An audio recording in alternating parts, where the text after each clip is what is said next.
The hearing of the Committee on Financial Services will come to order.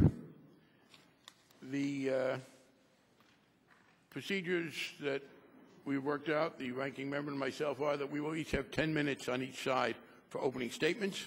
The 10 minutes will be divided on our side between myself and the gentleman from Georgia, Mr. Scott. The 10 minutes on the minority side will be divided as the ranking member so chooses. I will begin with my statement in a minute.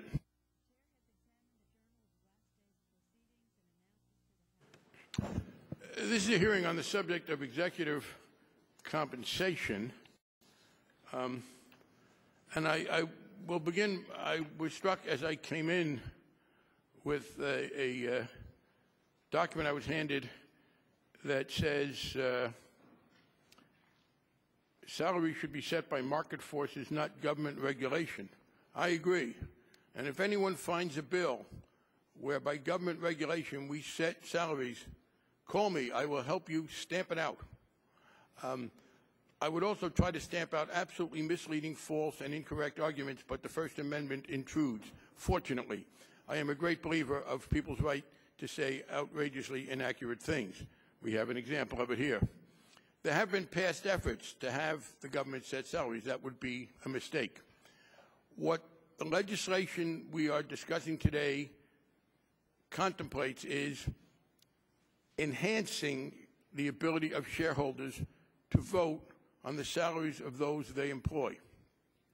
I say enhancing because I do want to make it very clear, this was called to my attention by some who've done a lot more work in this field than I, that the bill we hope to pass could be interpreted as somehow being limiting and preemptive, that it might provide one avenue for a vote to the exclusion of others. That is definitely not the case, and we will make that clear. It is often the case when one is legislating that people who disagree with the bill but aren't ready fully to articulate their reasons why they disagree with the bill as it exists, impute to the bill other things that it does not contain and oppose it on that basis.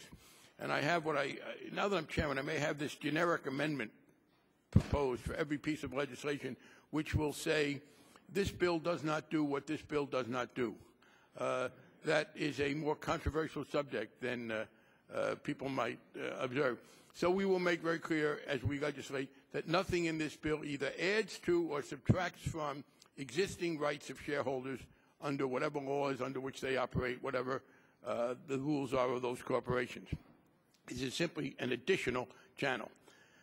What it says is that the shareholders of a company should be allowed to vote on an advisory basis to the board of directors on the compensation of the CEO.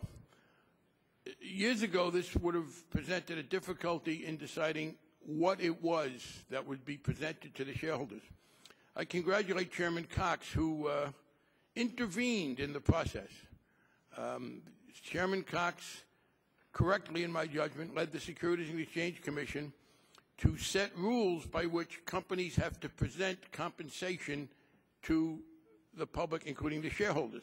Now, by the standards that this bill is being judged by, that's an intervention. He is requiring private corporations and boards of directors to do what they otherwise would not have done, what presumably some of them didn't want to do because they wanted to do it, no one was stopping them. So I implored Chairman Cox's intervention into this process in a procedural way. It has also made it easier for us to go forward because we will not now have to have controversy about what it is people are being asked to vote on. They will be asked to vote on what the SEC has proposed. And so what we are left with is this proposition. I have listened to a lot of my colleagues talk about how well the private market works. I have listened to people describe the fact that collective wisdom is often better than individual judgment, and that the collective wisdom of those who buy stocks and own stocks, as reflected in the stock market, is a very good place to make decisions.